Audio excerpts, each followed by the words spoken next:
Alrighty, y'all. Today I'm going to show you how to make a clutch similar to this little Ipsy Glam bag that we got this month. I just thought it was a cute bag, a cute idea for a tutorial. I like the idea of the zipper on the front here. It makes it a lot easier actually to install a zipper. If you're new to that, this is a good way to kind of get started with it. So the first thing that I did was I measured my bag, and I'm not going to do that on camera because I already know what I did, and around this is about 10 inches. You know, it's 5 here, 5 here. This bag is actually all one piece, continuous piece of fabric. But with the way most machines are made and most zippers are made, there's not really a way to do that. It would be impossible to get this second side of the zipper on. So what I've done is split the pattern up, and I have cut a piece that is approximately 4 inches, and that's for this little front piece here, and it leaves, I have enough room to fold over for the zipper. And then for the piece that'll go here and around to the back, I cut it approximately 6.5 inches. And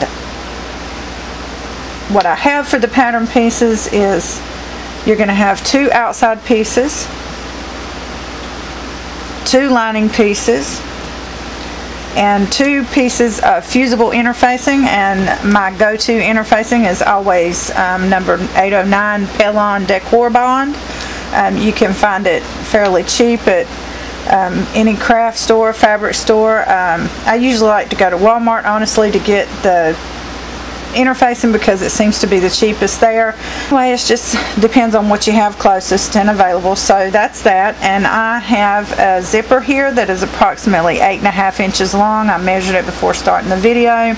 It's what I have available, and it will pretty much work for the project. Okay. So the first thing I'm going to do is I'm going to take this interfacing, and I want to press it onto these 2 the back of these 2 outside pieces of the bag. So okay, so you can see my interfacing is pressed onto the pieces of fabric. Now all I need to do is for each piece I'm going to press about a little less than 1/2 inch at the top of each piece, and that's just where the zipper is going to connect. Okay, so you can see I've done this with each of the pieces. Just want to press, fold and press the top, and I did that with the lining pieces and with the outer pieces. And now we need to get our machine ready, and if you don't have a zipper foot, you're not going to be able to machine sew this part. You really need to make sure that you have the 2 most necessary feet that you need for your sewing machine are a regular straight stitch and zigzag stitch. It'll hopefully do both, which this foot I have on here now will. And you need a zipper foot, because you're always going to, you know, even if you think you won't now, one day you're going to want to tackle putting a zipper on. I always said I'd never do it, and then I did it. So we're going to start. Now what I did with this Ipsy bag is I went in and I had a look at the inside, and normally I would probably just sew all the pieces of fabric on the front side of the zipper, but we're going to go ahead and do it the way this bag is done because it just looks a lot neater. So the first thing you want to do is you want to take the bottom front piece of the inside,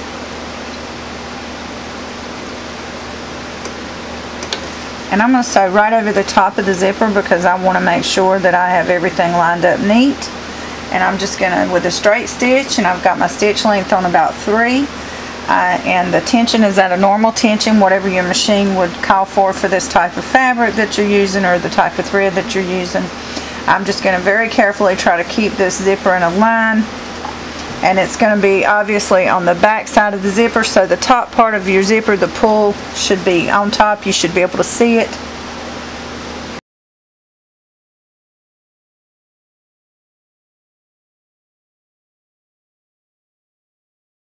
Okay, so you see I've got that first step done, and if you saw what I did there, I just went and unzipped the zipper when it got close to the presser foot. It just makes it easier. Okay, So when you sew the outside part of the bag on, what you're looking for is to make sure that you have wrong sides facing together in this bag. So make sure that you do that. And we're just going to lay this piece right over this other piece. And you can try to do them both at the same time. I just hate doing zippers that way. I think it's just unnecessarily difficult.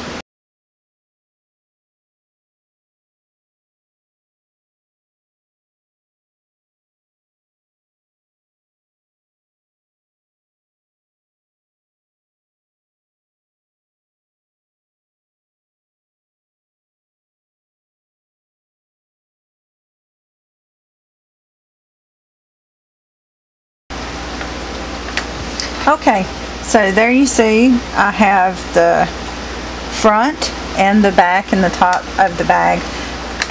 I'm going to go ahead and just with a zigzag stitch, I'm going to connect these three sides on this side and these three sides on this side. We're not going to sew over the zipper or anything.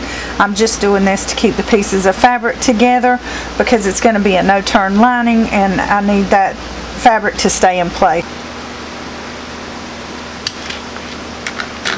Okay, so our next step is going to be that we kind of need to create this top line here. And we're going to need to unzip our bag a little bit. There is a little, I don't really care for that open part right there on the bag. And if you have a zipper that causes that has that problem, you could take a little small piece of fabric and sew it over this to close it up. Because, you know, if you put change or even like an eyeliner pencil or something in there, it's going to fall out with that hole. So now what I want to do is lay it where this front part is even with this back part here, and then we've got a little fold over for the top.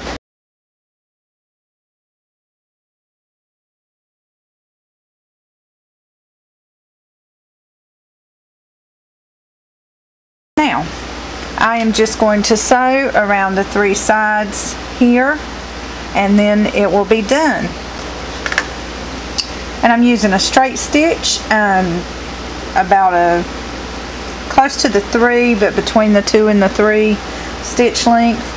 And the width of my seam is going to be about I'm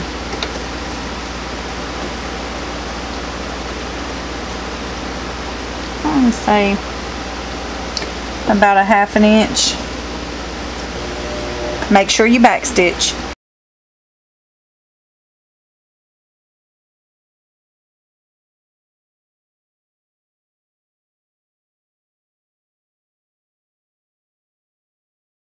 Okay, so there you have it. I've stitched all the way around. Now we just need to do a little bit of clipping, just so that these corners come out nice and neat. You don't clip your seam, you just clip to the seam on these bottom corners here,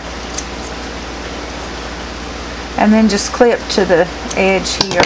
This Ipsy bag, I noticed on the inside that it is covered with just a lightweight kind of fabric is covering the seams. I'm not going to do that for this video, but if it makes you feel better, and especially if you're going to gift this to somebody, you can do that just using this same material that you lined it with. I used broadcloth for the lining, and the outside cloth is combed cotton. So anyway, let's just turn it out right side out and see how it looks.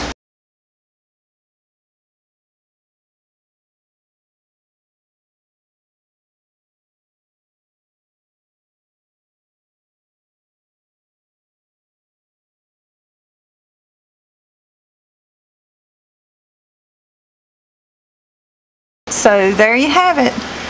And this fabric was provided by myfabricdesigns.com. You can go onto their website to see their many different fabric designs. You could also design your own fabric and have them printed up. And if other people are interested in your fabric,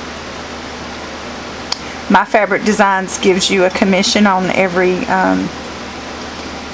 piece of your design that they sell. So it's a neat idea. You can design your own fabric, or you can get their pre-made designs. This is a pre-made design. I did not design this, but I thought these little dinosaur prints were really cute. So anyway, I hope you guys enjoyed this little tutorial.